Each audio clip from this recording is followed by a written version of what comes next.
سلام طعنا هبلنا فتواتنا كبراتن بيتسب تقرأ برودكاست سيرفيس نعلة ربع بعد تميازي خلتشون عصر شو منتنا متمرتوا على روح حدشتي وانا وزيناتات حيزنا لكم قريبنا لنا حبرا وطانحتكم سناكم بمعدام نابزر زراتهم تسقاقرنا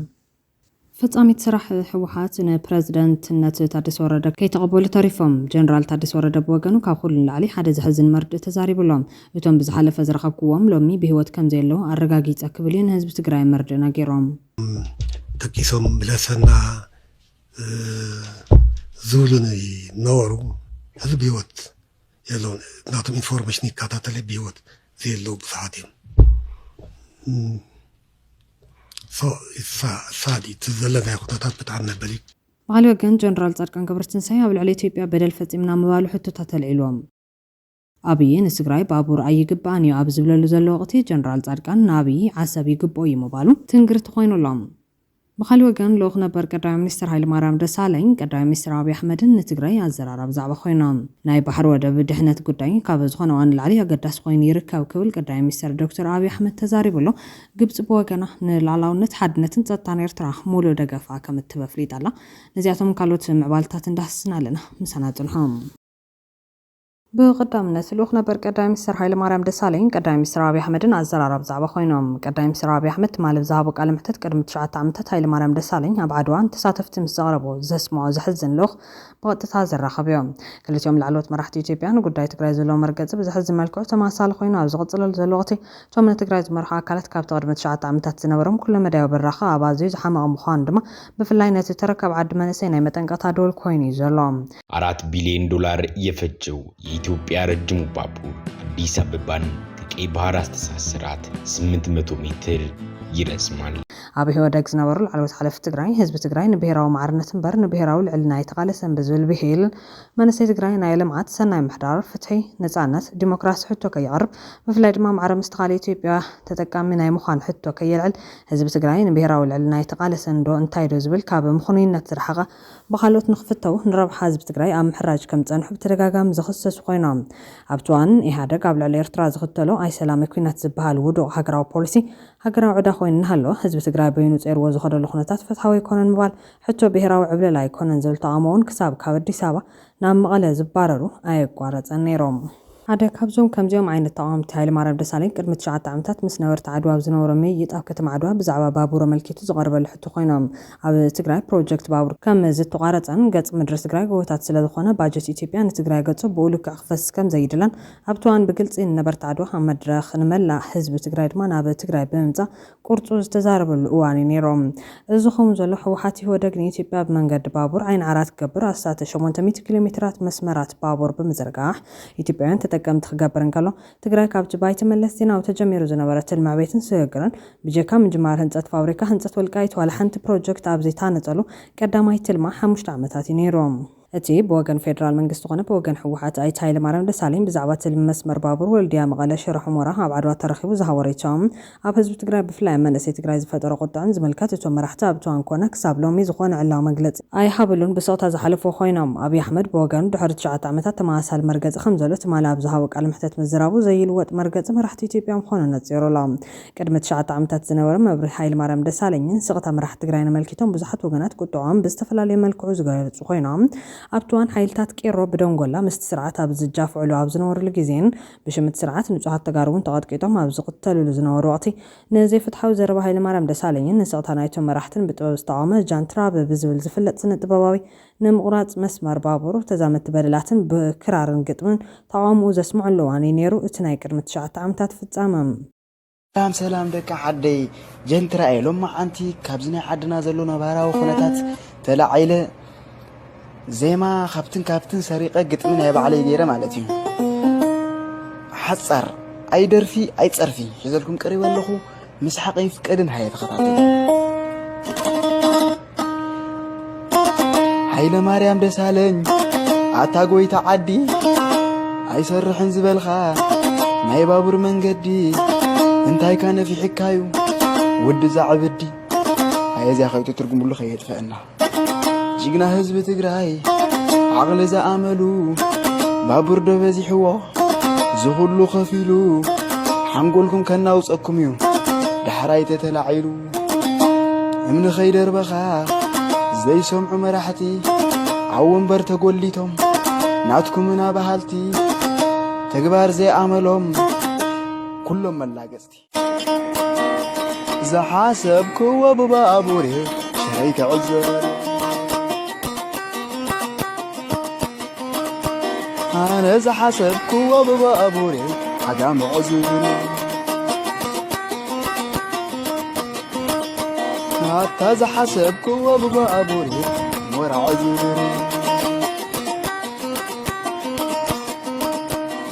أنا إذا حاسبكو وببابوري بين عذر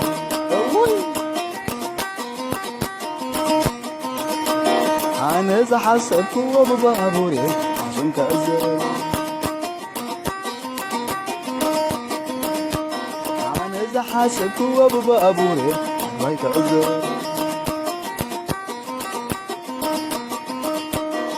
إذا حاسبكو وببابوري والوالي عزر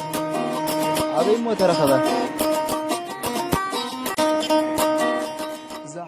ፕሮጀክት ትልሚ መስመር ባቡር ወልድያ መቐለ ሽርሕ ሞራ ናይ መጀመርያ ዲዛይንን ጽንዓትን ስራሕ ክሳብ ዓዲግራት ዝተዘርግሐ እንትኸውን ብመሰረት ዝተገበረ መጽናዕቲ እቲ ፕሮጀክት ኣድላይነቱ ኣብ ሰሜን ዘለዉ ፓርክታት ኢንዱስትሪ ምስ ጅቡትን ካሊእ ክፋልት ሃገርን ንምርኻብ እዮም ዝለዓለ ድግግም ጉዕዞን ምንቅስቓስን ዝተረኣየሉ እዮም ዝለዓለ ጠለብ ዋሕዚ ጽዕነት ሲሚንቶን ካልኦት መሳርሕታት ህንፃን ምህላው ካብ ደገ ዝጓዓዙ ንብረታትን ነዳድን ኤክስፖርትን ምግባር ኣብ ምንቅስቓስ ዝነበሩ ውፅኢት ሕርሻ ዝኾኑ ኢንቨስትመንታት ደገን ውሽጢ ዓድን ማእኸል ዝገበረ እዩ ነዚ ከም ዛምሰለ ዓብዪ ፕሮጀክት ባቡር መራሕቲ ትግራይ ኣብ ስልጣን ይወደግን ከለዉ ንትግራይ ኣይግባእን ዝተባሃለ ኮይኑ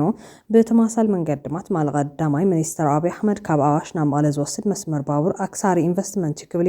ኣቋሪጾ ዘሎ ካብ ኣዋሽ ናብ መቐለ ዝወስድ መስመር ባቡር ብልዑል ናይ ንግዲ ልቃሕ ዝተሰርሐን ነቲ ዕዳ ኣብ 50 ዓመታት እኳ ክመልስ ዘይኽእል ከሳሪ ኢንቨስትመንት ክብል ተዛሪቡ ዘሎ ቀዳማይ ሚኒስትር ነበር ኣይተ ሃይለማርያም ደሳለኝ መስመር ንግዲ ባቡር መቐለ ሽርሕ ሞራ ኣብ ዕድሜና ንሪኦ ኣይኮነን ክብል ተዛሪቡ ነይሮም ካብቲ መስመር ባቡር ስራሕ ተመሳሳሊ ዓቐን ዘሎ 2.5 ቢልዮን ዶላር ኣብ ህንፀት ፋብሪካ ድክሪት ማዳበርያ ውዒሉ እንተዝኸውን ክርከብ ዝኽእል ረብሓ ልዑል ምንባር እዩ ትለም ዘበን ጥራሕ ሓስታት 4 ቢልዮን ዶላር ንመቕተልቲ ዜጋታቱ ዝኸውን ኣፅዋር ከም ዝዓደገ ዝንገረሉ ዘሎ ቀዳማይ ሚኒስተር ተዛሪቡ ዘሎ ከዚህ ከአዋሽ ወደ መቀሌ የሚሄደው ባቡር 2.6 ቢሊዮን ዶላር ብድር ተወስዶ ነው የሚሰራው 2.6 ቢሊዮን ዶላር ብድሩ ደግሞ ጤነኛ የሚባል ብድር አይደለም ኮመርሻል ሎን ነው ከዚህ መቀሌ ከዚህ አስመራም ከዚህ ሞያሌም ባቡር ያስፈልጋል ለኢትዮጵያ በጣም መሰረታዊ ነገር ነው መቼ እና እንዴት የሚለው ግን በጣም ከባድ ጥያቄ ነው አሁን 2.6 ቢሊዮን ዶላር ከዚህ መቀሌ ባቡር ላይ በኮመርሻል ሎን ኢንቨስት አድርገ የምታመላልስበት ምርት ስለሌለ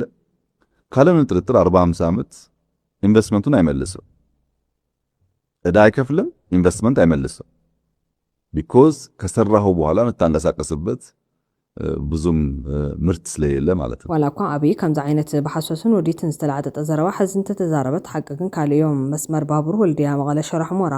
ውፅኢታውነቱ ብዝለዓለ ዓቕሚ ዘለዎም ዓለም ለኸ ትካላት ዝተጸንሐ እዮም እቶም ዘለቅሑ ትካላት እውን ናይቲ ፕሮጀክት ኣዋፃይነት ከይገምገሙ ከም ዘየለቅሑ ማንም ዝፈልጡ ሓቂዮም ሕዚ አብይ ነዚ ገዲፉ ካልእ ኣጀንዳ ዝኸፍተሉ ዘሎ ጉዳይ ብሓደ ግዜ ከምዛ ዓይነት መብርህ መሃብ ሕዚ እውን እቲ ህዝቢ ቁጠባዊ ምግላል ክበፅሖ ዝግበር ፕሮፓጋንዳ እዮም እዚ አብይ አሕመድ ንሕዚ ዝጥቀመሉ ዘሎ ፕሮፓጋንዳ ኮይኑ ዘላቒ ውዲቱን ሃይለማርያም ደሳለኝ ቅድሚ 9 ዓመታት ንትግራይ መስመር ባቡር ኣየድልያን ዝበለሉ ዘውዲ ድማ ምስቲ ድሒሩ ዝተፈጸመ ገበን ጽንተት ዝተታሓዘ ውዲት ዝነበረ ምዃኑ ጭቡጣት መረዳታታት የመላኽቶም እዚ መረዳታ ቅድሚ 9 ዓመታት ንመራሕቲ ትግራይ ብሕቡን ብቁልዑን ተነጊርዎም ብስቕታ ዝሓለፉሉ ኮይኑ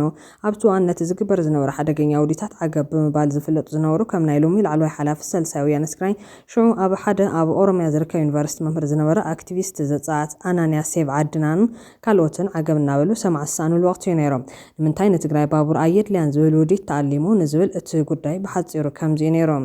ድሕሪ መረፃ 2007 ናብ ዝነበረ ውጥጥ መራሕቲ ይወደግ ኣብቲ ፕሮጀክት ምድሪ ባቡር ዝሰርሑ ሰብ ሞያ ነቲ ቻይናዊ ሓላፊ ፕሮጀክት ናብ መቐለ ዝግበር ህንፀት ጠጠው ክብል ብኢሜይል መልእኽቲ እናልኣኹ ይህውኽዎም ኣብ መንጎ ናይ ቻይና ምክትል ቀዳማይ ሚኒስተር ዑደት ክገብሩ ናብ ኢትዮጵያ ይመፁ እሞ ኣኼባ ይግበር እቲ ቻይናዊ ሓላፊ እቲ ፕሮጀክት ኣየዋፅን እናበሉ ሰብ ሞያታት ኢትዮጵያውያን ጠጠው ክብል ብኢሜይል እናልኣኹ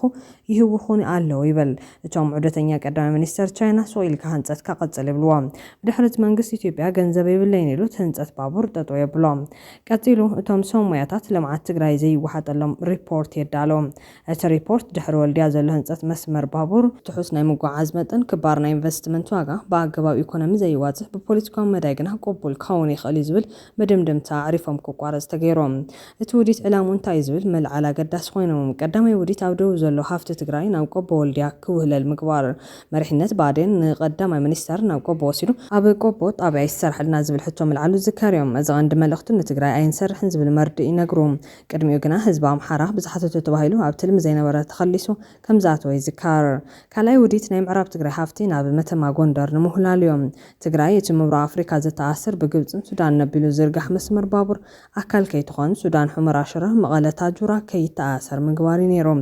እዚ ቅድሚ ኣብ 2008 ክሳብ 2009 ዝነበረ ሓደገኛ ውዲት ተቐንዲ ዕማሙ ደቡብ ትግራይ ናብ ወሎ ምዕራብ ትግራይ ናብ ጎንደር ሓዊስካ ግዛኣት ሃፀያውያን ምምላስ እዮም እዛ መወዳእታ ንትግራይ ብምብራር ክውን ንምግባር ተፈቲኑ ክሳብ ሎሚ መወዳእታ ዘይተረኸቦ ሓደገኛ ውዲት ምዃኑ ይፍለጥ ሕዚ ኣብይ ኣሕመድ ዘስምዖ ዘሎ ዘረባ ብዓመት 250 ቢልዮን ብር ዝዋግኡ ሃፍቲ ካብ ትግራይ እናውሓዝካ እናወሰድካ ናብ ትግራይ ባቡር መስመር ምዝርጋሕ ብኢንቨስትመንት ኣይዋፅን ዝብል ውሳነ ምውሳን ምስ ትግራይ ምርኻብ ኣየድልን ከማል ሓሊፉ ካሊእ ትርጉም የብሎን እዚ ዛዕባ ቅድሚ 9 ዓመታት እውን ከም ኩሎም ዛዕባታት ናይ ሓደ ሰሙን ዘረባ ኮይኑ ተሪፍዮም ሎም እውን ካብ ዝዘለለ ኣጀንዳ ዝኸውን ይመስለን ዘላቒ ፀጋን ሓደጋን ትግራይ ኣነፂሩ ዝሰርሕ መሪሕነት ክሳብ ዝመፅም ቅድሚ ሕዚ ተመሳሳሊ ዛዕባታት ተላዒሉ ካብ ሰሙን ከይዘለለ ጠፊኡ ዝኸፍአ ጥፋት መፅዮም ቅድሚ ሕዚ ብዙሕ ግዜ ብፍላይ ኣብ ዘመን ኢህወደግ ሰሙናዊ ኣጀንዳ ኮይኖም ካብ ዝተረፉ ብዙሓት ኣጀንዳታት ገሊኦም ንምዝኽኻር ዝኣክልን ብዛዕባ ትእምት ሕዚ ናይ መን እያ ዘላ ናይ ህዝቢ ትግራይ እንተኮይና ክሳብ ሕዚ እዚ ህዝቢ እዚ ካብ አንታይ ተረቢሑ ትትካል ከምንታይ ህዝቢ ብቐጥታ ብተወከልቱ ዘየመሓድራ ኣብ ዝሓለፉ 20-30 ዓመታት ዝተኣከበ ገንዘብ ናብ ከይዶ ኣብ መዋዕል ታሪክ ትእምት ሰባት ሚልዮናት ሰሪቖም ብዘይተሓታትነት ተምልጦን ፈቆዶ ፎቓትን ትግትሩ መኻይን ተቐያይሩ እምበር ብሕጊ ክሕተቱ ተራእዮም ይፈልጦን ንምንታይ ክሳብ መዓዝ ዝብል ቁልጭ ኢሉ ህልም ኢሎም ኢትዮጵያ ብሰፊሑ ብዙሓት ትካላት ዝተኸለትሎም ፕሮጀክትታት ፌደራል መንግስቲ GTP 1-2 ፕሮጀክትታት ፌደራል መንግስቲ ኣብ ትግራይ እንትበጽሑ ንምንታይ እዮም ዝዕንጽሎም ንምንታይ ንድሕሪት ይጉተቱ ገሊኦም ድማ ፈሺሎም ይተርፎም ወልቃይት ሽኮር ፋብሪካ ንምንታይ ካብ ኩሉን ፋብሪካታት ሃገርና ንድሕሪት ተጎቲቶም ንምንታይ እቲ ባቡር መስመር ንምንታይ ክንዲ ዝተጎቲቱ ብስሩ እውን ህንፀት እቲ መስመር ክሳብ ወልድያ ኣብ ዘሎ ክፋል እምበር ኣብ መሬት ትግራይ ዳርጋ ኣይጀመረን ዘሎ ንምንታይ ብስሩባ ኣብ GTP 1 ካብ ህንፀት ቁንጣሮ መንገዲ ወፃኢ እንታይ ብጭቡጥ ተሰሪሖም እስቲ ፌደራል መንግስቲ ኾነ ክልል መንግስቲ ዝሰርሕዎም ዝጭበጡ ነገራት ንገሩና ተባሂሉ ብስቕታት ሓሊፍዮም ናይ ኢህወደግ ፌደራል መንግስቲ ሚኒስትር መስኖን ኢነርጅን ኣብ ዝቕፅል 5 ዓመታት 105 ግድብ ከም ዝሰርሕን ትግራይን ዓፋርን ድማ ካብ ትትል መውፃኢ ምዃነን ተገሊጹ እምበሩ ይርስዓን ንምንታይ ብስሩባ ትግራይ ካብ ራዳር ልምዓት ፌደራል መንግስቲ ወፃኢ ትከውን ውዲት ዶ ክህሉ ይኽእል ህንፀት ተከዘ ቁፅሪ 2 ንዝኹሉ ዓመታት ኣውሪኹምሉ ንምንታይ ተረሲዑ ዝብል እውን ብስቕታት ሓሊፍዮም ነቲ ስርዓት ኢህወደግ ንምውዳእ ዝበሃል ፈቐዶ ዝቕተል ዝነበረ ትግራዋይ ኣያሲኑ እንታልቕ ናይ ሽዑ መራሕቲ ትግራዋይ ብበትሩ ተወቅዕዎ ኣለኹም ብዝንብትን ምስ ኩሉ ኣናኸይስኩም ዙርኡ ብዓረራት ኣኽቢብኩም ትግራዋይ ብዝኸዶ ተውቅዕዎ ኣለኹም ብስሩ ንስኹም እንድሕር ዘይትከላኸልሉ ተውቅዕዎን ብሞቱ ፖለቲካዊ ትርፊ ክትረኽቡ ትህቅኑ እንትኾንኩም እዚ ህዝቢ ድማ መን ኣለዎም ኣብ ጎንደር ደባርቕን ካልኦት ከባቢታት ኣምሓራን ንብረቶም ዝተቓፀሎም ተጋሩ ካሕሳ ንምሃብ እንታይ ምንቅስቓስ ይግበር ኣሎ ምስ ብኣዴን ዘለኩም ህልው ርክብ እንታይ ይመስል ብኣዴን ኣብዚ ክሳብ ዝበፅሕ እሞ ድማ ብዙሓት ተጋሩ ካብ ብኣዴን ከቢድ ሓደጋ እንፀላሊ ከም ዘሎ እናተዛረበኩም ንምንታይ ብገንኡ ስጉምቲ ይወሰድኩም ኣብ ልዕሊ ህዝቢ ትግራይ ንዝወረደ መጥቃዕቲ ንስኻትኩም እውን ተሓተቱ ኢኹም እሞ ንህዝቢ ትግራይ ይቕሬታ ክትሓቱ ዲኹም ዝብል ሕቶ እውን ብእዋኑ ተላዒሉ ፀበብቲ ንሕና ንማዕርነት ብሄር ብሄረሰባት እምበር ንልዕልና ትግራይ ተቓለስናን ብደረጃ ሃገር እምበር ብደረጃ ክልል ኣይንሓስብን ኣይንፀብብን ዝብል ዝሕዝን ምላሽ ረኺቦም ካሊእ ኣብ ትግራይ ልምዓት ኢንዱስትሪ ኢንቨስትመንት የለን ሰነት ስራሕ በርቲዖም መጻኢ ትግራይ ኢንዱስትሪን ቱሪዝምን ይከበሃል ንሰሚዕና እቲ ኣብ መሬት ዘሎ ሓቂ ግን ዕብየት ኢንዱስትሪ ትግራይ ካብ ክልላት ሃገርና ንዓፋር ጥራሕ በሊጹ ካብ ታሕቲ ካልኣይ እዩ ዘሎ ንምንታይ ኣሽንኳይድ ሓደሽቲ ኢንቨስተራት ናብ ትግራይ ክትስሕቡስ እቶም ዘለውን ብግብርን ብሕማቕ ቢሮክራስን ሰንሰን ኢሎም ናብ ካልኦት ክልላት ክኸዱ ትገብሩለኹም ንምንታይ ኣብ ትግራይ ንኢንቨስተራት ብፍላይ ድማ ንተጋሩ ኢንቨስተራት እሾኽ ትኸውን ዘላ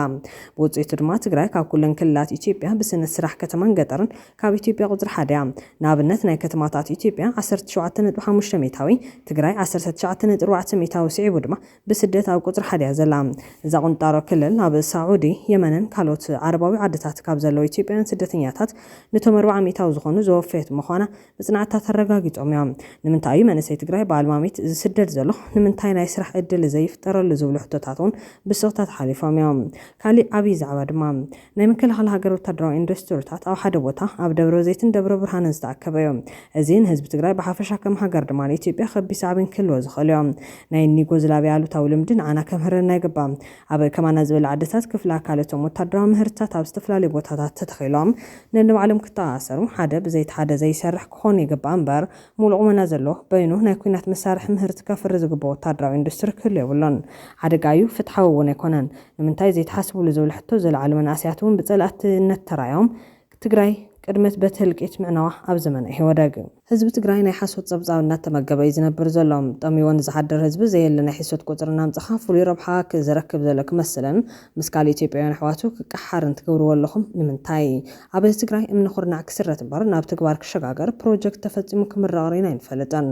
ዝተፈቐዱ ተሰሪቶም ዝተረስዑ እምነ ኩርናዓትን ጥቀሶም ብ2000 ወርሒ ጳጉሜን 2 ኣብ ሕንጣሎ ማይዶርሁ ሚኒስተር ጉዳያት ወጻኢ ኢትዮጵያ ዝተረኸብሉ ኣይተስዩ መስፍን ንዝኽሪ ቀዳማውያን ሓወልቲ ንምስራሕ እምነ ኩርናዕ ተቐሚጡ ነይሮም እንተኾነ ግን ጽዋ ኮይኑ ተሪፉ ሎም ሓደ ሰብ ብዛዕባ እዚ ክዛረብ ኣይተሰምዕን ተረሲዑ እዮም ብ1988 ዓ.ም መበል 100 ዓመት ዓወት ዓድዋ እንትዝካር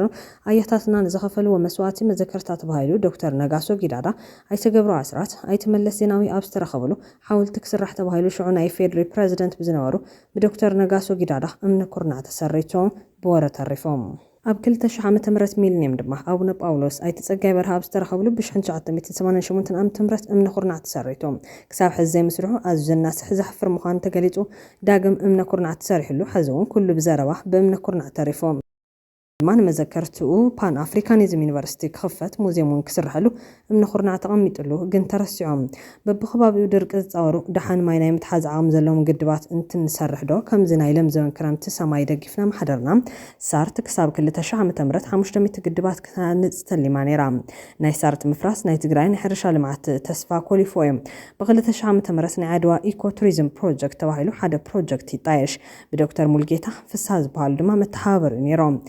ማይት ሚሊዮናት ቅርሽታት ክስልዓሉ ዝተባሃለ ፕሮጀክት ኣብ ጎቦታት ዓድዋ ናይ ሆሊውድ ልምዲ ከም ዝጥቀም ናይ ሃገር ናይ ቱሪዝም ማእከል ስሕበት ከም ዝኸውን ብዙሕ ተባሂሉሎም ወይ ሆሊውድ ስታይል ዝተባሃለ ፕሮጀክት ኢኮ ቱሪዝም ሎሚ ከም ናይ ሆሊውድ ፊልም ሕሾት ኮይኑ ግድ ታሪፉስ ዶክተር ሙልጌታ እቲ ኣብ ትግራይ ዝተሳኽዐሎም ኣብ መቕደላ ሰሪሖም ኣለዎም ሓወልቲ ሃፀይ ዮሃንስ ንጉሰ ኣክሱም ንጉሰ ነገስት ዘኢትዮጵያ እውን ኣብ መቐለ ኣደባባይ ሮማናት ተሰሪቱሉ ነይሩ 2000 ዓመተ ምህረት ብጽዋ ተሪፉ ጥራሕ ዘይኮነስ ንሓዋር እውን ከም ዘይስራሕ ገይሮምዎ ንሕና ቦታትና ምኽባር ዘይንኽእል ስራሕቲ ዘይነበሩ ወይዘሮ ኣዜብ መስፍን ብ2002 ምስ በዓልቲ ቤት ዑመር አልበሽር ቀዳማዊት እመቤት ሱዳን ወይዘሮ ፋቲማ ካሊድ ኮይናን ኣብ ወልቃይት ብዓይነት ፍሉይ ዝኾነ ናይ ኣዴታትን ህጻናትን ሆስፒታል ንምጥያሽ እምነ ኩርናዕ ሰረተን ቢረን ነይረን ከምቲ ኩሉ እምነ ኩርናዓት ናይ ሰሙናት ዜና ጽዋ እምነ ኩርናዕ ኮይኑ ተሪፎም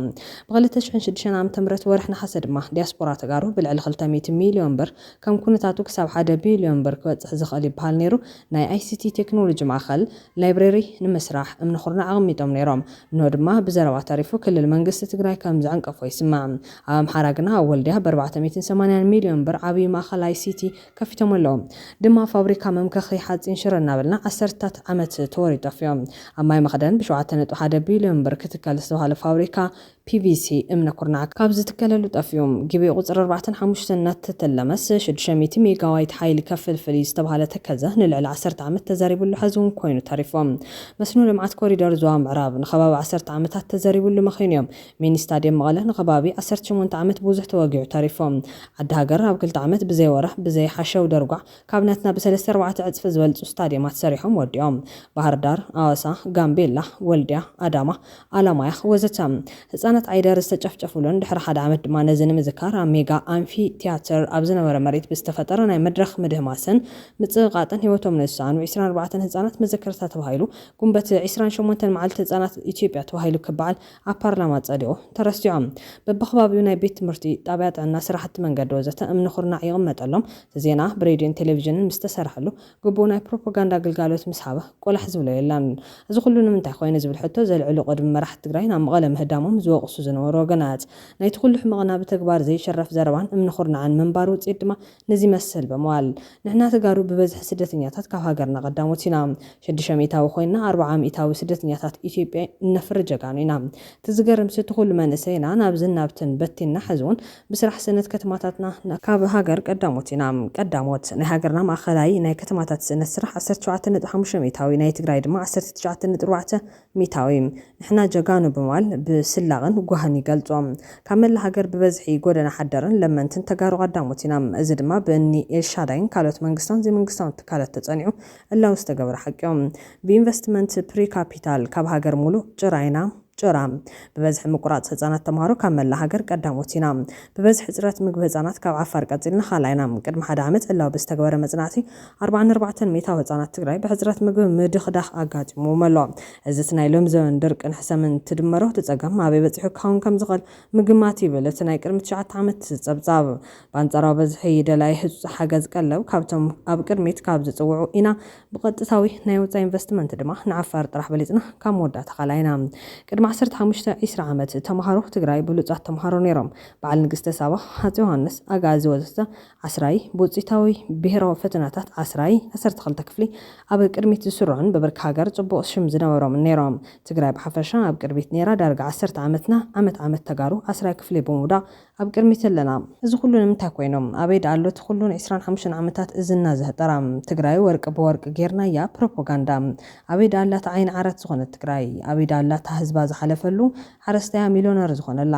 ህፃናት ተዓንጊሎምን ብፍልጠት ታኒጾምን ዝዓዊላ ትግራይ ዝብል ሕቶ እኳ ይለዓል ተነበረ ካብ ናይ ሰሙን ኣጀንዳ ግን ይዘለላን ብዘይካዚ ኣብ ትግራይ ክሪያ ካብነት ፖለቲካል ኢኮኖሚያዊ ዓብላልነት ረኺቦም ስርዓት ካብ ርእሱ ክሳብ ጭፍሪ እግሩ ሰራቕን ጉዕዙን እዮም ብስሩውን ኣባልነት ልዕሊ ዜግነት ኮይኑ ኣባልነት ንምስራቕን ህዝቢ ንምምዳልን መሕበ ኮይኑ ሰበስልጣናት ድላዮም ጉሒሎም ዘይሕተትሉ ስርዓት ተፈጢሮም ንምንታይ ቆሪጽኩም ክትቃለስዎ ዘይደልኹም ዝብል ሕቶ ክለዓልን ከሎ ጸረ ልምዓት ዝብል ምላሽ ዝወሃቦ ዝነበረ ግዜ ኮይኖም ካብዚ ብተወሳኺ ሓድሽቲ መናእሰይ ናብ መሪሕነት ኣይተምጽኡን ዘለኹም እቶም ተምጽዎም ውሕዳት እውን መመዘኒኦም መን ዓቕሚ ኣለዎ መን ዓዲ ይሰርሕ ዘይኮነስ መን እሙን ሓሽከር ይኸውን መን ዝበልናዮ ሰምዒ ሓድር እዩ ንዝብል እውን ጸማም እዝን ተዋሂብዎ ትግራይ ተሪላ ናብ ጽንተታዊ ኩናት ኣትያ ሎሚ ድማ እቶም ኣብ ኣዲስ ኣበባ ኮይኖም ነቲ ቅድም ኢሉ ዝቐረበ ሕቶታት ጸማም እዝን ዝህቡ ዝነበሩ ኣካላት ካብ ስልጣን ውረድ ኣነ ክድይብ ኣብ ዝብል ወጥር ተጸሚዶም ኣሎም ተመነሰይ ተረካብ ዓዲ ሕሉፍ ቁልቁለት ውድቀት ትግራይ ተረዲኡ ዘዋጽኦ መንገዲ እንተዘይመሪጹ ንሱ ከም ዕንጨይትን ወንበር ዝነድድ ፍጡር እምበር ንጉጅለታት ወጊንካ ዝመጽእ ዋላ ሓደ ለውጢ ከም ዘየላ ካብቲ ኣሰር መራሕቲ ትግራይ ተኸቲሎም ሃይለማርያም ደሳለኝን ኣብይ ኣሕመድን ብናይ 9 ዓመታት ተፈላላይ ከይተገደቡ ዘቕርቦ ዘለዉ ጸረ ትግራይ ዝኾነ መርገጽ ምግንዛብ ይከኣል እዩ ብኻልእ ሓበሬታ ጀነራል ጻድቃን ገብረትንሳኤ ኣብ ልዕሊ ኢትዮጵያ በደል ፈጺምና መዋል ሕቶታት ተልዒሎም እቲ ጀነራል ዶክተር ኣብይ ኣሕመድ ሕቶ ወደብ ዓሰብ ምልዓሉ ዘመስግኖ ዘሎ ኮይኑ ነዚ ምስጋና ብወገን ትግራይን ኤርትራን ካብ ዘለዎ ተኸታተልቲ ተቃውሞ ክገጥሙን ከለዎም ካብቶም ደገፍ ሕቶ ወደብ ዓሰብ ድማ ሰፊሕ ደገፍ ክሕዘሉ ተራእዩ ጀነራል ጻድቃን ካብቶም ሕቶ ናጽነት ኤርትራ ሕቶ ባዕዳዊ መግዛእቲ ብምባል እንኮላይ ህዝቢ ትግራይን ዘልዕሎም ዝነበረ ምስቲ ብታሪኽን ደምን ኣካልና ዝኾነ ህዝቢ ኣይተፈላልዩና ህድበሉ ዝብሉ ተቃውሞታት ብምጭፍላቕ ዝፍለጥ እዮም ብሕብረት ጀጋኑ ክልቲኡ ወገን ጋም ዝተሰዓረ ጣልያን ድሕሪ መስዋዕቲ ሃፀይ ዮሃንስን ምምጻእ ሃፀይ ሚኒሊክን ንኤርትራ ካብ ዝፈጥራ ሕዚ 136 ዓመታት ኮይኑሎም እቶም ቅድሚ ኤርትራ ምፍጠራ ማእኸል ስልጣኖም አክሱም በር ስልጣኖም ድማ አዱሊስ ምዃኖም ዝኣምኑ ዝነበሩ ህዝብታት ብሓባር ኮይኖም አንጻር ባዕዳዊን ወረርቲ ዝተዋድቑሎም ሓድነቶም ጅግነቶም ዘመስከሩሎም ታሪኻውያን ታባታት ጉራዕ ጉንደት ድጓዕልን ካልኦትን ሎሚ ኣብይ ኣንፈት ከም ዝርከቡ ብፍላይ ብወገን ትግራይ ዘሎ ሓድሽ ወለዶ ዳርጋ ይፈልጦም ጥራሕ ዘይኮነስ ኣብዞም ታሪኻውያን ቦታታት ቅድሚ 137 ዓመታት እንታይ ከም ዝተፈጸመ ንምፍላጥ ዝጽገም መንእሰይ ቁጽሪ ብዙሕ እዮም እዞም ቀዳሞት ኣቦታት ትግራይን ምድሪ ባሕርን ምእንቲ ናጽነትን ሓርነትን ወለዶ ወለዶታት ዝኸፈልዎ ዋጋ ከም ዘርሳዕ ዝተፈጸሙ ቅያታት ከም ዝሃሱን ኣብ መወዳእታ ብጸላእቲ ክልቲኦም ወገናት ዝተሓጸጹ ግን ድማ መመሊሶም ዝፈርሱ ዶባት ጣልያንን ሚኒሊክን ድማ ከም መፈላለየ ክልቲኡ ወገን ክኸውን ናይ መወዳእታ ውሳነ ዘመሓላለፉ መራሕቲ ሕወሓትን ነግዳፍን ምዃኑ ብሂወት ዘለዎ ወገናት ዝምስክርዎ ሓቂ እዮም። ስማዕ ጀነራል መዲድ ኸዝድና ትግራይ ትግትን እንጽላብኻ ኣይትምቹ ትነብርብኻ ኣይትምቹ እሽላ ሃም ሽጉጥ እሽላ ሃም ዝድበለት ትድተዓምጸጸት ትጎማጸጸት አርታዕለ ደይ ሽየጥ ሽኸት ደይ ሽየጥ አርሆ ደይ ሽየጥ ና ትግራይ ነበረ ቦታ አሕልፍኻ እስኹም ሲ ዓፋር ክፈትወልናውኹም ሙሉእ ያሉ ሕዝኹም እዚ አርሆ በሙሉ ደዓፋርኹም እንደገና ለለ አምሓራ ክፈትልናውኹም ለለ እዚ ብአድየን ክፈትልናውልኹም ለለ ቆቦኹም በአገውለ ካፍልኹም أجو تجارينا هم بلو يو تجاري يخونكم يخمم تايلي سرحكم من نجرات إن نخلقكم لنا نحن هم في حماق ولا ديك علي أيها الخات هم جبر يرترات الجنس ألوخمنا أنا تنهاري أنا وخبا شعتوا أو كرم خرابي أنا ورسي إتهزلي تاولو مسلكم إن إحنا نبار عادي بحر نسئن حدث عدقن خلطة بحر تقدر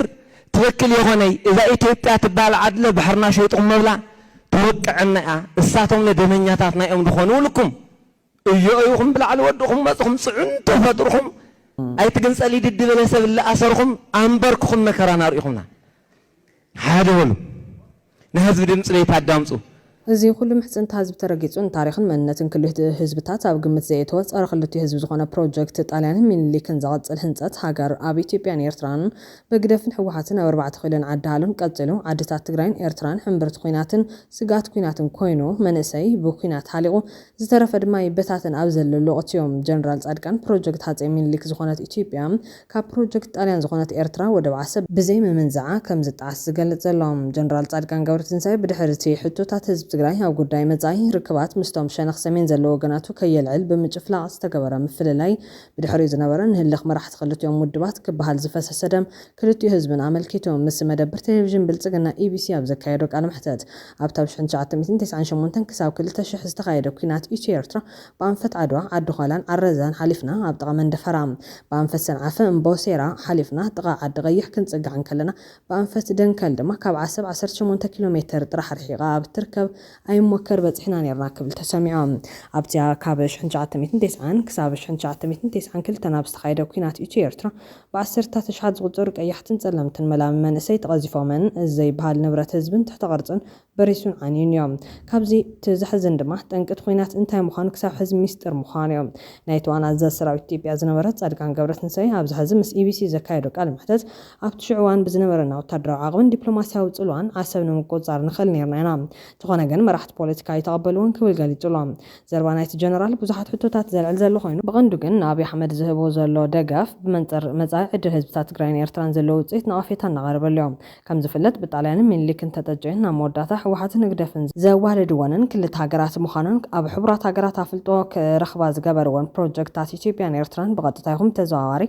تنكهلا وخلتهم حزبتات كوينن كم زلهم بزحات يسمعهم ويام إيرتراوي هاجراو هنصت نبعدها مجزات طاليان إنجليزن كمون تشوكونان قف عندرجن هاي السلاسين زنع كوينو من سيرترا كبتاتن كم زجبره ودب حبرات تاجرات حويسكا بزحات كالات زمسكر وخوينو بروجكت من لك زغانة إثيوبيا دما كمين لك هاي السلاسيك سافدر قالاون بزمن إيه ودك نتجرا كم خلنا وسن زدفا بتدقاقامي ما خل كناس زجبره جزاتها تقرر رسك خون زجبره كايدا كتكتل زنحام أبو مودة تدما بدرجات أنت تسفلت هلكيت مستاني إيطاليان بروجكت زغانة إيرترا كفتم جرام بدهرزيو بوجان إثيوبيا قدك إيه بحر تملي سمتيوم زلامي أبو ميدياتات بلتقنا زغربة دوكمنتاري كابت زحلفة كبر زبالي مسل كبل زغالت وتنتاني الله سلامون أبو تقرأ جونوسايد نمفزام بزنوران عمتات مدلاو تحدها بتغمزو على زانتا تقارون إيرترا كتجنسل بمفكر إثيوبيا ودبال بوغيرم وازبل حدا من باروون بمزخ خارن منقس إيرتران إذن إثيوبيا عند ليت دقاف هيبو انتت كم زفتزام يردام منقس إيرتران إذن تقارون إيرترا كتجنسل بمفكر إثيوبيا ودبال بوغيرم وازبل إثيوبيا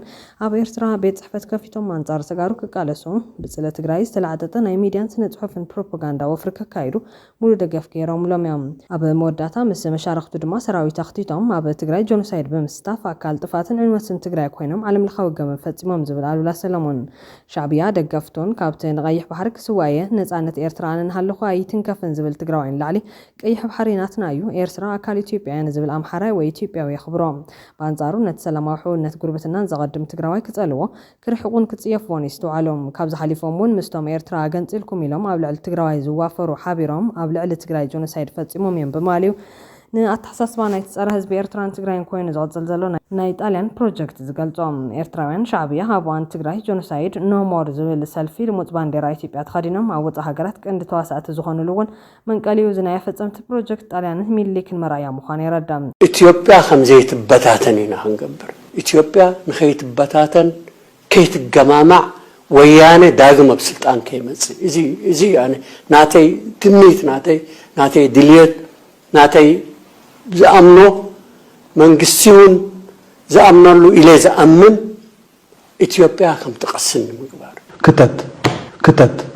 كتت ክተት ኣብ ኤርትራዊ ሃገራዊ መንነት ዝኣምኑ ኤርትራውያንን ኣብ ኤርትራ ዝሓወሰት ኣህዳዊት ኢትዮጵያ ዝኣምኑ ኢትዮጵያውያንን ብሓባር ኮይኖም ዝጭርሕዎ ዝነበሩ ኖሞር ኣሜሪካ ህልቂት ተጋሩ ጠጠው ከይተብል ዝብል ጭርሖ ብቐንዱ ነቲ ኣብ ልዕሊ ትግራይ ዝካየድ ዝነበረ ጆኖሳይድ ዓለም ጠጠው ከይተብሎ ዝፅውዑ ነይሮም። ተቓንዛን መከራን ትግራይ ከይኹለፍ እኳ ዳስ ተጠናኺሩ ክቐፅል ዝጠልብ ሰልፊ እዮም ኣካይዶም። መንግስቲ ኤርትራን ደገፍቱን ድማ ከም ሽዑ ኣብ ሂወቶም ዝተሓጎሱ ኣይመስለንን። ኣብ ኣዲስ ኣበባ ሚሊኒየም ኣዳራሽ መዓልቲ ነፃነት ኤርትራ ይኽብሩ መርዓን ፌሽታን ኩሉ ካብ ኣብ ዓዶም ኣብ ኢትዮጵያ እዩ ዝምቅሮም በር ዘይሕጋዊ ንግድን ኮንትሮባንድን ተኸፊትሎም ኣብ ምግሃፅ እንዳማቶም ዓዲ ተዋፊሮም ነይሮም። ነዚ ዘዘኻኽር ኣሉላ ሰሎሞን ኣብዚ ክንስ ዝብሉ ዝግባእ ክብርን ዘይረኽበሉ ፅንተት ዝዕድመሉ እቶም ደገፍቲ መንግስቲ ግደፉን ነቶም ቀይሕ ባሕር ናትና እዩ ዝብሉ ኢትዮጵያን ዘኽብሩሉን ንትግራይ ከጥፍእዋ ድማ ዝድግፍዎም ካብ ኮኑ ባንዴራ ኢትዮጵያ ዝኽደን ፍቕሪ ካብ ሃለዎም ትግራዋይ ኣብ ዝሓለዋ ቀይሕ ባሕሪ ኮነ ተቋሪነት ነፃነት ኤርትራ ዝበሃል ውራይ ክርከብ ቀሊልነትን ፍሽኩልናን ይኸውን ክብል ይዝቃወም። ብተማሳል መንገዲ በትኻሊ ገጽ ጀነራል ጻድቃን በትሪ ሚኒሊክ ኣብ ኢድ ኣብዪ ኣሕመድ ገይሩ ንኤርትራ ክወቅዕ ዝህቦ ዘሎ ደገፍ ናይ ሚኒሊክ ኢትዮጵያ ኣብ መጻኢ ዕድል መንእሰይ ትግራይን ኤርትራን ከም ምጽዋት ምዃኑ ይዘመን። ብዙሓት መንእሰያት ትግራይን ኤርትራን በዞም ክልተ ውድባት ዝተፈጸመን ምህላዊ ክልቲኡ ህዝቢ ናብ ሕቶ ዘውደቐ ህረፍ ስልጣን ዝደፋፈ ውሳነ ክእርሙ ጻዕርታት ኣብ ዝግበረሉ ወቅቲ ጀነራል ጻድቃን ናብ ከምዚ ዓይነት መንገዲ ምምርሑ ዝሕዝን ምዃኑ ዝገልጹ ተዓዘብቲ እዮም። ብእንግዳዕ ትግራይን ተጋሩን ሕልፋት ኢትዮጵያውያን ንምዃን ዝግበር ጻዕሪ ጌጋ ምዃኑ ይገልጹሎም። ነዚ ፕሮጀክት ሚኒሊክ ንምጽዳቕ ትግራይ ምሕቃቕ ዝመረጹ ኣካላት ብትሪ ዝነቐፈ ሓደ ብምኽንያት ለውጢ ዝጠልብ ርእቶ ሃበ ክልተ ዓይነት መራሕቲ ሕወሓት እዮም ዘለዎም። ቀዳማይ ዘንብቡ መራሕቲ ሕወሓት ካልኣይ ዘየንብቡ መራሕቲ ሕወሓት። ሌተናል ጀነራል ጻድቃን ነብሲ ራእይ ተመለስ ዜናውን ካብቶም ዘንብቡ መራሕቲ ሕወሓት እዮም። እቶም ዘንብቡን ዘየንብቡን መራሕቲ ሕወሓት ሓደ ዝገብሮም ግና ዕድመ ልክዖም ብእንግዳዕ ትግራይን ተጋሩን ሕሉፋት ኢትዮጵያውያን ኮይኖም ምርኻቦም እዮም። መለስ ይኹን ጻድቃን ቆርበቶም ተዝፍሓቑ ትግራዋይነት ኣይትረኽበሎምን ኣብ ንባብ ዘለዎም ፍቕሪ ግን ይበል ዘብል እዮም። ትግራዋይ ምስኪናይ ክልተ ጫፍ ሒፁ ጻድቃን ዶስ መለስ እናበለ ክናቆር ዝውዕል ክብል ንከምዚኦም ዝኣመሰሉ ፀረብ ሓዝቦም ዝቆሙ ኣካላት ምዕጃብ ውፅኢት ዕንወት ምዃኑ ጠንቂቖላ። ኣብዚ ትዘገርም ነገር ጀነራል ጻድቃን ንሱ ዘጥፎ ነገር መንእሰይ ትግራይን ኤርትራን ክእርምዎ ከም ዝደለን ጉዳይ ዓሰብ ኣጀንዶ ከም ዘይኮነ ዝሓለፈ ዓመት ተዛሪቡ ለምቁዋም ከም ዘቐየረ ምግላጽ እዮም። ዓሰብ ንምትሓዝ መንፈስ ዘለዎ ክሲ ክንብሎ appropriately ትቃል እርግጠኛ ይኮንኩን ከምኡ ዓይነት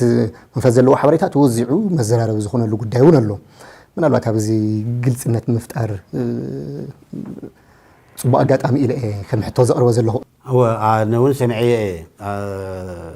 ኣሰና ዝበሃል ናይ ቴሌቪዥን ሰበር ዜና ኢሉ ሕሊፍዎ እዩ። ጀነራል ጻድቃንን ጌታቸውን ምስ ኣብዪ ኣሕመድ ኮይኖም ዓሰብ ንምሓዝ ተሰማሚዖም ኣለዉ ኢሉ እዚ ሓሶት እዩ። ደጊመ ይዛረብ ሓሶት እዩ። ህዝቢ ኤርትራን ህዝቢ ትግራይን ብዝኾነ ታሪኻዊ ኣጋጣሚ ኣብ ክልተ ተኸፈለ ህዝቢ እዩ ዝብል እምነት ኣለኒ። እዚ ታሪኻዊ ኣጋጣሚ ናትና ወለዶ መልክዕ ዘለዎ መንገዲ ክፈትሖ ኣይከኣለን። ነንባዕልትና እናተጓነፅና እቱ ንኻሊእ ክውዕል ዝኽእል ዝነበረ ናይ ክልቴና ሓይሊ ነንባዕልትና ምጥፋእ እዩ ተረግሪጉ ንክልቴና ሒዙና ናብ ጥፋት ዝኸይድ ዘሎ። እዚ ክፍታሕ ይደሊ እየ። እዚ ምፍታሕ እቱ መንእሰይ ወለዶ ንሕና ዝገበርናዮ ጥፋእታት እውን እናመዓራረየ ናይ ክልቲኡ ህዝቢ ድሌት መሰረት ገይሩ ናብ ቀስ ብቀስ ዝዓቢ ናይ ክልቲኡ ህዝቢ ብሰላም ምንባር ካብኡ እውን ንምክምዕብል ዝኽእል ነገር ንክመፅእ ይምነ እዩ። ንመናሰይ ትግራይ መልእኽቲ ዘሕልፉ ዘለዉ ኤርትራውያን መናሰይ ድማ መንጎ ኤርትራን ኣብ መንጎ ኢትዮጵያን ተቐርቂርካ ኣይትሙት ማእኸል ሓዝ ሓድነት ካስጠም ካብ ኩለን ትረኽቦ ረብሓዊ ግና ከይሓዝካ ርኸቦ ዝብል መልእኽቲ እናመሓላለፉ እዮም። ንትግራዋይ ኩሉ ኣይርሕቆን ዝብል ኤርትራዊ ፈታዊ ህዝቢ ትግራይ ሃይለ ኣብ ኣንጎሶም ንትግራዋይ ኤርትራ እውን ትብፅሖ እያ። ኢትዮጵያ እውን ከምኡ ስለዚ ከመይ ጌረስ ይዝርጋሕ ዳበል ክብል ይዝምዕድ። ኣብ መንጎ ኤርትራን ኣብ መንጎ ኢትዮጵያን ተቐርቂርካስ ብሰላም ምንባር ከይትኸብድ ምክንያቱ ትሽውሃት ሽዑበዩ እዩ ክኸውን ዝብል ሃይለ ኣብ እታ ተዋፅእ ብፍላይ ዞም ትግርኛ ተዛረብቲ ብግምት 15 ሚልዮን ተኾይና ቁፅርና ስካብ ኤርትራዊ ንስኻባ ትግራዋይ ዝብል ስምዒት ከም ገለ ጌርና ከም ዝተርፍ ጌርና ንሕና ኢልና ንፅውዕሉ ስምዒትን ስምን ኣርዒምና ኣብታ ብቁጠባን ብፖለቲካን ብሳይንስን ስፖርትን ብሚድያን ስነ ጥበብን ክንዓቢ ግበና ንኽእል እውን ኢና። ሓይልና ዘዳኸመና ዞም ወለዶ ስሱሳት ዝቕፅልዎ ህልኽ ንሕድሕድና ውሽጢ ኤርትራ ሲኹን ኣብ ትግራይ ህልኽ ምግላል ምፍራጅ ዝጥበቡ ክፉእ ፖለቲካ ስለ ዝማዕበለ እዮም። ሓድሽ ትውልዲ ግን ጉራሕ ነዚ ይፈውሶ ክብል ይዝምዕድ። እዚ ሓድሽ ወለዶ እንተነፊዑ ረብሑ ከግፍሕ ከም ዝኽእል ናይ ቀይሕ ባሕሪ ነፀጋ ናይ ማይ ሃብቲ ከምን ኣባይ ናይ ሓይሊ ሰብ ዝፈጥሮ ዕዳጋ በዚ ህዝቢ ትግራይ ኤርትራን ኢትዮጵያን ተነፊዕና ክንከስበሉ ንኽእል ኢና ኢልካ ሓሲብካ ምንፋዕ ኣተኩር ክብል እዩ ዝገልጽ ኣብዚ ሰዓት ምስ ኤርትራ ወይ ምስ ኢትዮጵያ ወጊኑ ዋጋ ዝኸፍል መንእሰይ ትግራይ ከይህሉ ዘጠንቀቕቲ ኤርትራ መንእሰይ ትግራዋይ ብቐዳምነት ንባዕሉ ክሓይልን ክጥንክርን ከም ዘለዎ ብምግላጽ ልዕሊ ማንም ኢትዮጵያ ብዝኸፍልካዮ ዋጋ ብታሪኽ ብኩሉ ንዓኻ ትቐርብ ልክዕ እዩ ፖለቲካውያን ሓይልታት ተደጋጋሚ ዝኸድዋ ካይዳ ህዝቢ ተጎዲኡ ነዚ ግን ብኻሊእ ኣንፈት ንፍትሓዮም بتماثل من قدنا بيرترا كاوكينات وصاب زول من قدي يفتح زب الملخت بمتحللاف نحسابك نتقون كدقفون مسليو حساب ما بعين السكه في لولام كبرانن نحساب حي الاب انغوسوم ريتو كتبوا تخاليهم لناي جنرال صادقان قبرتن سايون بتماثلين بخالي زينا ناي بحر ودب دحنت قداي كاب زغونون لعلا قداس خوين يركب كل قدام مستر دكتور ابي احمد تزاربهم اب عالم نقدن اندستري زلمه تسار باير مريتن بحرن بزفطر زل سغاتات تاثير سلازلو ناي بحر ودب دحنت قداي كاب زغونون لعلا قداس مخان غليزوم منغستي كاب عامتات قدم حزه بحر زكايد منقصاص حدغا كغاطمو كم زخل بمغمات كاب بحر انترحقنا 130 مليون حزب اب حدغا يودل زبل صنع مرغص እና ካይደ ጸንሒሎም ምንም እኳ ሽዑ ኹላ ቃልቦን ተዘይተዋቡ ሕዝግን ሃገራስ ናይ ንግድ መስመራት ንጥቅሞም ይኹን ተቃናቀንቶም ንምጉዳ ብዓቢ ደረጃ ይቋጸርዎን ኣሎ ስለዚ ካብ ባሕሪ ምርሓቅ ይኹን ኣብ ሓደ መስመር ጥራሕ መምርኳስ ረብሓ ስለዘይብሉ ኢትዮጵያ ነዚ ናይ ሎጂስቲክስ ዘይምርግጋዕ ቅድሚ ሕዚ ምግማት ፕሮአክቲቭ ዝኾነ ፍታሕ ምጥቃማ ተዛሪቡሎም ብኻሊ ወገን ንላዕላውነት ሓድነትን ጸጥታን ኤርትራ ሙሉ ደገፋ ከምትብ ግብጽ ፍሌጣላ ኣብ ግብጽ ምጽሕ ዘካይ ዘሎ ብሓላፊ ቁጠባዊ ጉዳያት ግደፍ ሓጎስ ገብረወት ዝምራሕ ጉጅለ ኣሎ ኤርትራ ምስ ዝተፈላለዩ መራሕቲ ሃገር በመረኻብ ይዘራረበሎም ኣብቲ ምስ ሚኒስተር ጉዳያት ወጻኢ ባድር ዓብደልዓጥ ዝተኻየደ ርክብ ዓረባዊት ሃገር ኤርትራ ዘለዋ ደገፍ ደጊማ ማረጋጊጻ ወገን ካይሮ ዝወጽ ዜና ከም ዘነጽሩ ክልቴን ሃገራት ስትራቴጂካዊ ዝምድና ኣለዎን ክብል እቲ ግብጻ ሚኒስተር ከም ዝተዛረበ ይጠቅስ ግብጽ ንላዕላውነት ሓድነትን ጸጥታን ግዛታዊ መሬትን ኤርትራ ሙሉ ደገፍ ከም ዘሎ ኣስሚሩሉ ይብል እቲ ብሚኒስትር ወፍርን ንግድን ወጻን ሃገር ዝወጽ መግለጺ ኣብ መንጎ ኢትዮጵያን ኤርትራን ብሰንኪ ጉዳይ ናይቲ ኣዲስ ኣበባ ብቐጻሊ ተልዕሎ ዘላ መሰል ዋነት ኣፍ ደገ ባሕርን ወደብን ወጥሪ ሰፊኑሉ ዘለዎ ዋንያ ካይሮ ነዚ መግለጺ ትህብ ዘላ ቀዳማይ ሚኒስትር አብይ አሕመድ ፊልድ ማርሻል ብርሃኑ ጁላን ፕሬዚደንት ታዬ አጽቀሥላሴን ዝርከቦም ሲቪላውያንን ወታደራውያን መራሕቲ ኢትዮጵያ ኤርትራ ኣብ 1991 ከምኡውን ኣብ 1993 ሓርነታን ናጽነታን ኣብ ዘኣወጀትሉ ኣብ ልዕሊ ሃገሮም ጥርመት ከም ዝተፈጸመም ዝኸሶም ኤርትራ ኣብ ጉንበት 1993 ናጽነታን ሉዓላውነታን ኣብ ዘኣወጀትሉ ብሕወሓት ዝምራሕ ምስጋገር መንግስቲ ኢትዮጵያ ሙሉ ኣፍልጦ ከም ዝሃባ ይፍለጥ እዩ ገለ ኢትዮጵያ ይወደግን ተዋሓደን ወደብ ዓሰብ ንምውናን ክከራኸር ይኽእል ነይሩ እዩ በማልዮም ዝምግቶም ኣስመራ ነዚ ኣብ ዝሓለፈ 3 ዓመታት ብወገን ኣዲስ ኣበባ ዝቃላሕ ዘሎ ጠለባት ኣፍ ደገ ባሕሪ ኣዋጅ ኩናት ብማልያ ስናፋ ኣብ ግብጽ ምጻሕ ዘካይ ዘሎ ብሓላፊ ቁጠባዊ ጉዳያት ግደፍ ሓጎስ ገብረወት ዝምራሕ ጉጅለ ኣሎ ኤርትራ ምስ ዝተፈላለዩ መራሕቲ ሃገር ብምርኻብ ይዘራረበሎም ኣብቲ ምስ ሚኒስተር ጉዳያት ወጻኢ ባድር ዓብደልዓጥ ዝተኻየደ ርክብ እቲ ዓረባዊት ሃገር ንኤርትራ ዘለዋ ደገፍ ደጊማ ኣረጋጊጻ ወገን ካይሮ ዝወጸ ዜና ከም ዘነጽሩ ክልቴን ሃገራት ስትራቴጂካዊ ዝምድና ኣለዎን ክብል እቲ ግብጻ ሚኒስተር ከም ዝተዛረበ ጠቂሶም ግብጽ ንላዕላውነት ሓድነትን ጸጥታ ግዛታዊ መሬትን ኤርትራ ሙሉ ደገፍ ከም ዘለዎ ኣስሚሩሉ ይብል እቲ ብሚኒስትር ወፍርን ንግድን ወጻን ሃገር ዝወጸ መግለጺ ኣብ መንጎ ኢትዮጵያን ኤርትራን ብሰንኪ ጉዳይ ናይቲ ኣዲስ ኣበባ ብቐጻሊ ተልዕሎ ዘላ መሰል ዋነት ኣፍ ደገ ባሕሪን ወደብን ወጥሪ ሰፊኑላ ኣብ ዘለዎ ዋንያ ካይሮ ነዚ መግለጺ ትህብ ዘላ ፈጻሚት ስራሕ ህወሓት ንፕረዚደንትነት ታደሰ ወረደ ከይተቐበሉ ተሪፎም ጀነራል ታደሰ ወረደ ብወገኑ ካብ ኩሉ ንላዕሊ ሓደ ዘሕዝን መርድእ ተዛሪቡሎም እቶም ብዝሓለፈ ዝረኸብክዎም ሎም ብሂወት ከም ዘየለዉ ኣረጋጊፀ ክብል እዩ ንህዝቢ ትግራይ መርድእ ነጊሮም ፈጻሚት ስራሕ ህወሓት 5-4 ብዝኾነ ድምፂ ንፕረዚደንት ታደሰ ወረደ ከይተቐበሉ ተሪፎም እቲ ጉዳይ ኣብ ኢድ ማእኸላይ ኮሚቴ ህወሓት ወዲቑሎም ማእኸላይ ኮሚቴ ህወሓት ድማ ሎሚ ኣብ ኣክሱም ዝወሰነ ውሳነ ኣገዳሲ ኮይኑሎም ወዲ ወረደ ንህዝቢ ዘመሓላለፈ ፃውዒት ይሰምረሉ ዶ ይኾን ዝብል ሕቶ ዘልዕሉ ወገናት ምንዋሕ ስልጣን ወዲ ወረደ ውፅኢት ውዕሊ ፕሪቶርያ ከም ዘይኮነ ተገይሩ ዝውሰድ እዮም ሓደ በዓል ናይ እቲ ውዕሊ ህወሓት ኣይተሳተፈሉን ኣይመኸረሉን ኣይተስማዕምዐሉን ካልኣይ ንመናውሒ ስልጣን ዝተጸርሐ ደንቢ ንውዕሊ ፕሪቶርያ ኣፍልጦ ይህበን ሳልሳይ ንመናውሒ ስልጣን ዝተጸርሐ ደንቢ ሕጋዊ ኣይኮነን ወዲ ወረደ መጀመርታ ብሕወሓት ተሃሪ ናብ ፕረዚደንትነት ግምት ይምጻእ እምበር ምንዋሕ ስልጣኑ ንሕወሓት ዘግለለ ሽመኛ መንግስቲ ፌደራል ገይርዎ እዩ ሕዚ ዘለዎ ዕድል ሕወሓት ዘይሓወሰ ካቢነ ምጥያሾም ሕወሓት ከይተዓንቅፎ ንህዝቢ መንግስትኻ ብጥጥሓሊ ዝብል ፃውዒት ተመሓላሊፉሎም ይሰምረሉ ዶ ይኸውን ዝብል ሕቶ እውን እናቐጸለ እዮም ፈጻሚ ስራሕ ሕወሓት ንፕረዚደንት ታደሰ ወረደ ከይተቐበሎ ድሕሪ ምትራፉ ጀነራል ታደሰ ወረደ ብመግለፂ ዝተዓጀበ መልእኽቲ ኣኼባ ንዝገብሩ زلو سبا حوحات محلالف زلو تتقول الملختو كم زغالص انتخوينو እንደብረጽዮን አማኺረየ ይኸይደ ንኻሊ ከም ማኸር ግዜ ነበረን ብፍላይነት ኮማንድ ብህጹጽ ይኸይደ ካባኹም ሰብ እንተዝወስድውን ናብታ ኺባ ካኣቱ ይፍቀደሉ ነይሩ ንዕኡ እዮም እቲ ግዜያዊ ምሕዳር ሓዋፍ ንምንታይ ዘይገበርካሉ ተባሂለ ተወቂሰ እዩ ንስኹም ዝኣዘዝኩምን ብዝገበርኩዎ እየ ተወቂሰ ኣብ ትግራይ ስራሕናየ ስራሕ ጥራሕ ከይኮነስ እቲ ጸገማትና ናይ ፌደራል መንግስቲ እጃምን እውን ተዛሪበልኩም እየ ድሕሪ ናይ ጸለምቲ ውግእ ናስታት 3 ወርሒ ምስ ፌደራል መንግስቲ ተራኺባ ኣይፈልጥን ስለዚ ይራኸብ እዩ ዝብል ጸለመ እዩ ምምላስ ተመዛበልቲ ንስኹም ይኹም ኣጣዓናቂፍኩም ንዝብል ዘረባ ፌደራል መንግስቲ ተማጉይተልኩም እየ ናይ ኣሜሪካ ይኹን ናይ ፈረንሳይ ድጋፍ ኣለኒ ስልጣን ክለቅ ጸገም የብለይን ግን ብሓይል ከይትቀብርዎም እዚኦምን ካልኦትን ኢሎም እዞም መልእኽትታት ነታ ኣኺቦም ከም ግብኣት ንክጥቀሙሉ ብፍላይ ናቱ ደገፍቲ ተኣከብቲ ነጥቢ ደርብዮም ከይኣቱ ድጋፍ ዝገብር ነይሮም ወላቲ ህዝቢ ትግራይ ነቂሑ ይከታተል ዝበለውን ንህዝቢ ትግራይ ኮነን ብሓይል እንተልዕልኩምኒ ህዝቢ ክበልዐኩም ይዝብል መልእኽቲ ተባሂሉሎም እቲ ጀነራል ብሓሙሽተ ኣብ ትርቲ ይግረፍ ከም ዘሎ ዝገልጹ ተዓዘብቲ ድማ በትር ሓደ ብደለይቲ ለውጢ ተጋሩ 95 ሚታዊ ትግራዋይ እቲ ተፈጢሩ ዝነበረ ተስፋ ለውጢ ምስካብ ኮርን ላዕሊ ኮይኑ ስለ ዝዓንቀፈ ምዃኑ ይኸሶም በትር ክልተ ብውድብ ሕወሓትን መሓወሩን ስልጣን ንምንጣል በትር 3 ሻዕብያ ትግራይ ብቁልጡፍ ተጸሚዳ አንጻር ፌደራል ክትዋጋ ዝደልይዎ ነገር ስለ ዝሕንክሎም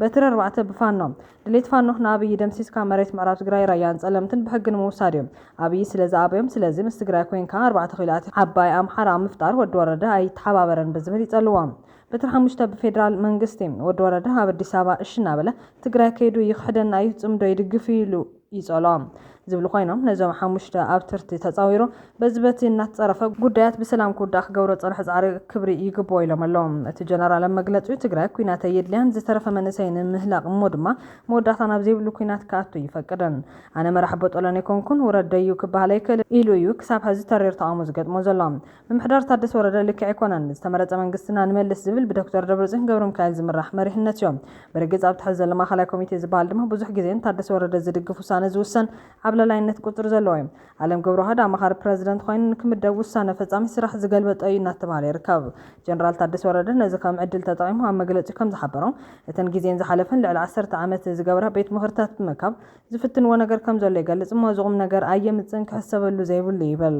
ናይ ማሕበራዊ ሚድያ ኣኽላባት ፈቲሖም ይነብሑ ከም ዘለዎ ይገልጽ እሞ በዚ ርዕድ ሰብኣይ ከም ዘይኮነ ይቕመጥ ወሲኹን ብከምዚ ዓይነት ህውተታት ዝርከብ ስልጣን ዝወረድ ሰብኣይን የለን ኢሉ የስምረሎም ናይ ባሕታይነት ስስዓ ክዕጸሎ ትግራይ ናይ ኩሉ ትግራዋይ ኩሉ ክነብረላ እዩ ዘሎ ነዚ ድማ ክንሰርሕ ኢና ይብል ኩናት በዚ ሕዚ ዘሎ ቁመና ትግራይ ስለ ዘይትኸሎ ክሕሰብ የብሉን ንኩናት ዝኾኑ ምክንያታት ኣለውና ከም ዝተመዛበለ ህዝብና ምምላስ ላዕላዊ ወሰን ትግራይ ምኽባር ዝበሉ ይብል እሞ ዋላ ይሃሉ ግን ክሳብ ፀግዕ ከይድና ብሰላሙ መንገዲ ክንምልስ ኢና ንሰርሕ ኣነ ኣብ ዘሎ ኩሉ ኩናት ይሕሰብን ኢሉ የስምረሎም ምዚ ብዝተተሓዘ ኣብቲ ብሓይሊ ተታሒዙ ዘሎ ህዝብና እውን ጽቡቕ የለን ብማል ነቲ ካሊእ ኣብ መላእ ኢትዮጵያ ተበቲኑ ዘሎ ህዝብና ብፍላይ ድማ ኣብ ቀረባ ግዜ ነቲ ኩነታት ሰጊዩ ዝኸደ ክምለስ ኣለዎ ኩሉ ብነጻነት ዝነብረላ ትግራይ ክትከውና